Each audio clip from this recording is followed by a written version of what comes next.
around the country. Rosa Kazan reports from Seattle. The yeas are 52 and the nays are 42. A deadlock in the U.S. Congress, shuttered museums, and thousands of federal workers furloughed.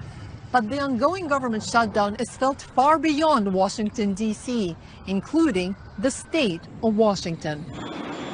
It's home to nearly 80,000 federal employees, more than 30,000 of them civilian personnel at Department of Defense installations, including the Navy's third largest base in Kitsap.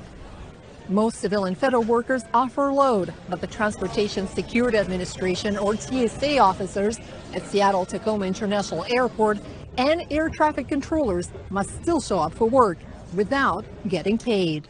They're not just now thinking about the airspace and the jobs they have to do in these towers or TRACONs or centers across the country. They're thinking about, am I going to get a paycheck?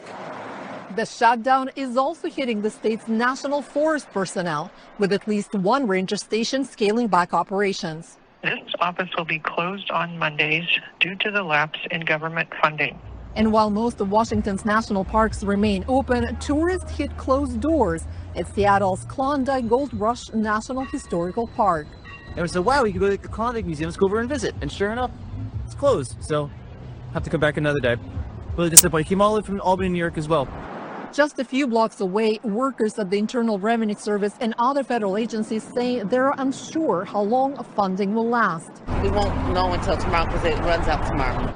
None of them wanted to speak on camera, afraid of violating federal policies. Because the shutdown is a political thing, we can't even really talk about it amongst ourselves.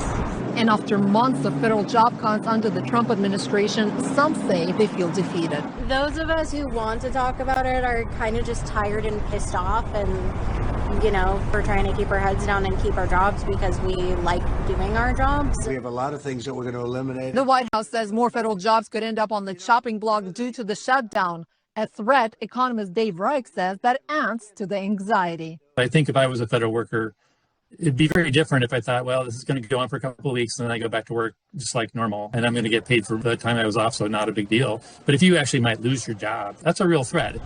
From tourism to dining, Reich says even those who keep their jobs, missing paychecks could ripple through the economy. You probably cut back on your expenditures a little bit. Maybe you don't go out to dinner as much just to get through this period. Let's tighten our belt a little bit.